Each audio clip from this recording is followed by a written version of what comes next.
Bon, depuis le temps, je pense que vous le savez et que vous êtes au courant.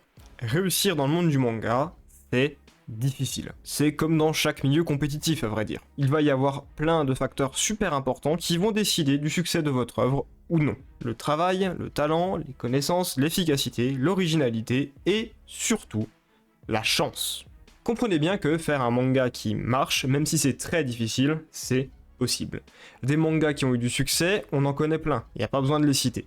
Et même si les éditeurs font tout pour rendre votre œuvre bankable, c'est pas impossible que ça rate et que vous vous retrouviez avec un bon gros flop.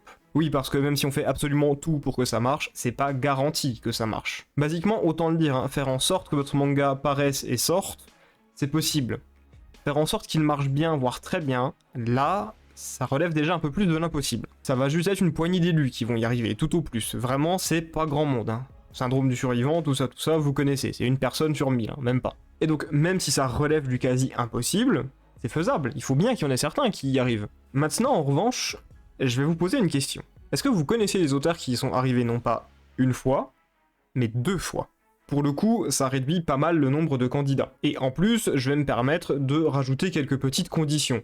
Des auteurs comme Tezuka ou Nagai, je vais pas les compter. Parce que à leur époque, moins de mangas sortaient, donc il y avait moins de concurrence. C'était plus facile de faire plusieurs œuvres qui allaient marcher. Le marché était tout simplement moins saturé. Et je vous parle aussi de séries en plusieurs tomes là, pas de mangas qui sortent comme ça, de one-shot ou de trucs du genre. Il n'est pas question d'auteurs comme Junji Ito qui va toujours réussir à vendre ses œuvres, mais c'est aussi parce que des séries, il en fait relativement peu. Là, on vous parle vraiment de mangas qui font un certain nombre de tomes quand même. Et je pense que vous le savez, certains de vos auteurs préférés, ils se sont cassés les dents là-dessus. Samurai 8 de Kishimoto, un désastre. Burn the Witch de Tite Kubo, un peu plus de succès, et c'était pas glorieux non plus. Et vraiment, ne serait-ce qu'en prenant le Jump. Des mangaka qui ont connu le succès, mais qui par la suite flop, on en connaît plein, on va pas faire la liste. Il arrive que des auteurs réussissent cependant le tour de force de faire plusieurs mangas à succès. Je sais que quand je dis ça, vous pensez tous à Togashi, Yu Yu Hakusho, Hunter x Hunter.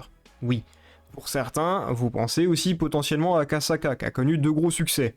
Mais bon, Love Agency et Merchant Crown après, donc voilà. Et vous connaissez mon avis sur Oshinoko, on est loin de la qualité de Kaguya-sama non plus.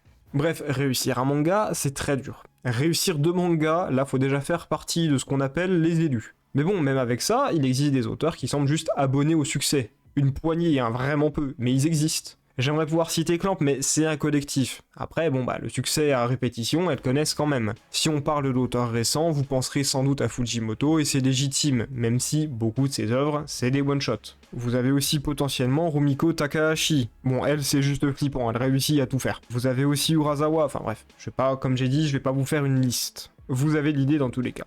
Par contre, j'ai une question très simple. Bon, c'est une question rhétorique, mais j'ai une question quand même.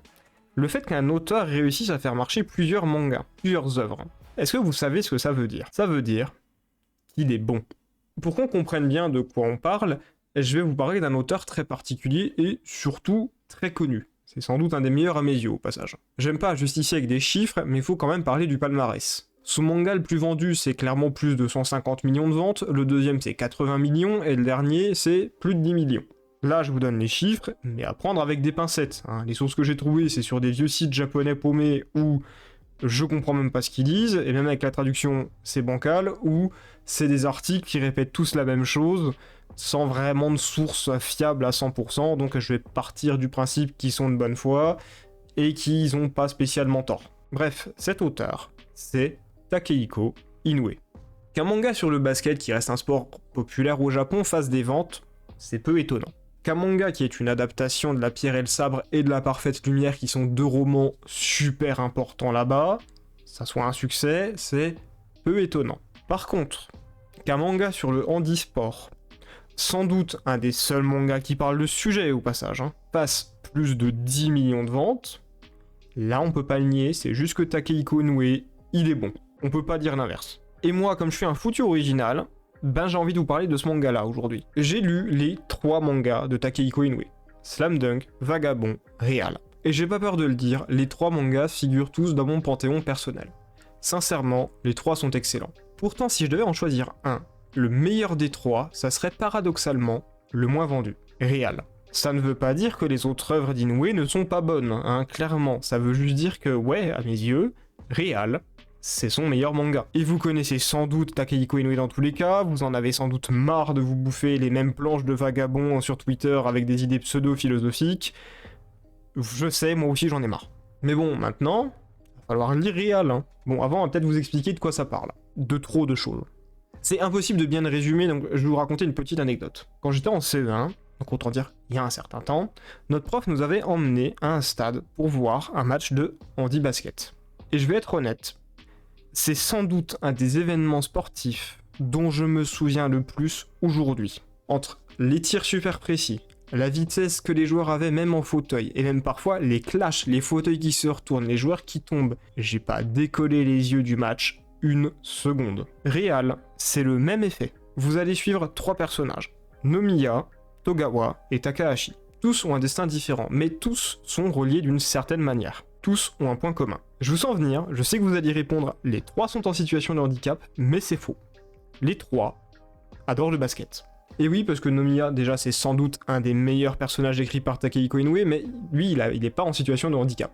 Nomiya, il est responsable d'un accident qui a coûté les jambes d'une jeune femme. C'est différent pour le coup. Vous aurez donc 3 points de vue différents. Celui de Nomiya, qui est donc considéré comme un agresseur qui a brisé une vie, celui de Togawa, qui a perdu une jambe il y a plusieurs années, et surtout celui de Takahashi, qui s'est subitement retrouvé paralysé très récemment. L'intelligence de ce choix de personnages principaux multiples et surtout de points de vue divisés, c'est qu'il vous permet de voir le sujet sous 3 angles différents. Un point de vue externe, le point de vue de l'après, et surtout le point de vue du pendant.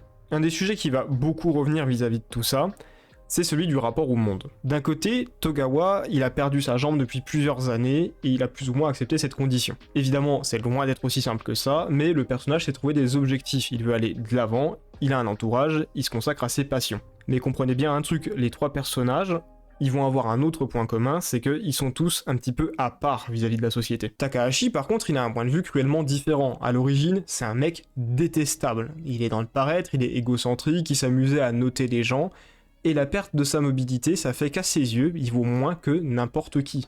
Il est même plus humain. Naturellement, son point de vue à lui, c'est clairement le plus cru et le plus violent des 3. C'est plus triste, c'est des scènes plus déchirantes, et la majeure partie de l'histoire de ce personnage, c'est comment il va essayer de renouer avec son passé, qui il était, mieux comprendre sa situation et réussir à aller de l'avant. Le point crucial, c'est surtout que le personnage quitte petit à petit son concept de notation et se met à voir les êtres humains non plus comme des notes, mais comme des êtres à part entière. Il finit même par avoir un groupe d'amis qui n'ont aucun rapport avec lui, déjà il y a un gros écart d'âge, et littéralement, le trio c'est lui, un geek et un catcheur. On suit en grande partie les 3 qui partagent le même destin, qui donc sont forcés de s'épauler, de se soutenir et de s'entraider. Et tout ça, ça leur permet d'aller de l'avant et de mieux se sentir. Il y a notamment cette phrase qui, à mes yeux, est très marquante dans le manga.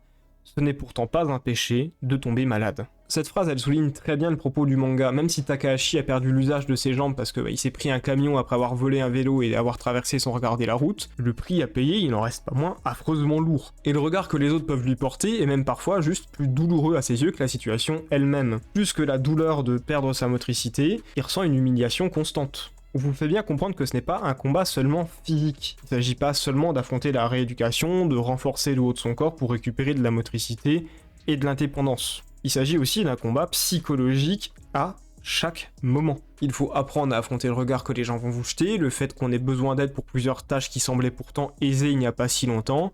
Takahashi, après son accident, passait outre l'humiliation de ne pas pouvoir prendre un bain seul ou de faire ses besoins seul, c'est vraiment horrible, et on vous montre vraiment à quel point ça peut être dur pour quelqu'un. Mais l'autre point fort vis-à-vis de cette histoire, et c'est là où Takehiko Inoue est très très fort, c'est que quand il le raconte, c'est pas moralisateur. Les personnages font des erreurs, mais ils en font comme vous et moi. Même Nomiya, qui est responsable d'un grave accident, on est bien forcé de l'apprécier et on voit que c'est pas une mauvaise personne. Takahashi, qui au début est un enfoiré de première, on se sent mal pour lui, parce que l'auteur arrive à vous faire comprendre que c'est des êtres humains comme vous et moi. En parlant de Nomiya, on va rester dessus. Déjà, c'est un cancre, il est pas très malin, et il vit pour le basket. Cependant, il a un grand cœur, et surtout, il est honnête. Le personnage assume ce qu'il a fait, et il essaie même de se racheter à sa manière. Même si on ne la voit pas super souvent, la relation amicale qu'il entretient avec Natsumi, qui est donc la victime de son accident, elle est super intéressante. Même s'il y a de l'appel agresseur, elle semble pas vraiment lui en vouloir. Ils se disputent, ils se prennent la tête, ils rigolent, mais ils se revoient tout le temps, ils discutent en général, ils essaient de se motiver, ils parlent de leur projet, de leur objectif. Et d'un côté, c'est presque logique, j'ai envie de dire. Après ce qui s'est passé, après ce qu'ils ont vécu, vu l'impact qu'ils ont eu dans la vie l'un de l'autre, ça forge un lien entre les deux. Qu'on ait envie ou non. Nomiya, c'est devenu un agresseur sans le vouloir, et Natsumi, elle a perdu l'usage de ses jambes. C'est difficile de nier l'existence de l'autre dans ces cas-là. Ce qui fait cependant la vraie sympathie de Nomiya à mes yeux, c'est ses interactions avec les autres personnages. Takehiko Inoue, vous le savez, c'est un fan de basket. Mais il a réussi un truc très fort sur ce point-là. Nomiya, c'est un meneur de jeu. Le meneur de jeu, c'est un petit peu le chef d'orchestre dans une équipe de basket. Souvent, c'est lui qui a la balle en premier lieu, c'est lui qui la distribue, c'est lui qui gère le rythme de la partie. En bref, c'est un petit peu pas l'homme de l'ombre, parce qu'il y a clairement des meneurs qui se font démarquer et qu'on remarque, mais c'est un petit peu le mécanicien du groupe. Il y a des meneurs de jeu très agressifs qui vont chercher à marquer des points tout le temps, et vous en avez d'autres comme Nomiya. Eux, leur objectif, c'est que le jeu fonctionne et soit agréable. Ils connaissent leur partenaire sur le bout des doigts, ils savent briser la glace, changer un rythme, rendre une partie agréable, le tout avec un sens de l'observation très développé. Pourquoi je dis que Inoue est fort? Parce que cette manière de jouer de Nomiya, elle se retransmet pas seulement dans son jeu, mais dans sa manière d'être tout court. Nomiya, il est certes bourru, mais il considère tout le monde de la même manière, et ce, peu importe leurs conditions. Il essaiera toujours de créer une bonne atmosphère, et surtout, il essaiera de faire participer tout le monde. C'est un personnage qui voit des personnes plus qu'il ne voit des apparences. Il va systématiquement chercher à comprendre ou connaître quelqu'un plus que simplement le juger. Ça donne un personnage très humain qui sert surtout de pont merveilleux entre les autres personnages. C'est une fonction charnière du manga. Beaucoup d'initiatives des personnages et beaucoup de changements dans leur vie proviennent au final de Nomiya. Et parfois ça, c'est même sans qu'ils s'en rendent compte. Et donc ça en fait un meneur de jeu, autant dans le basket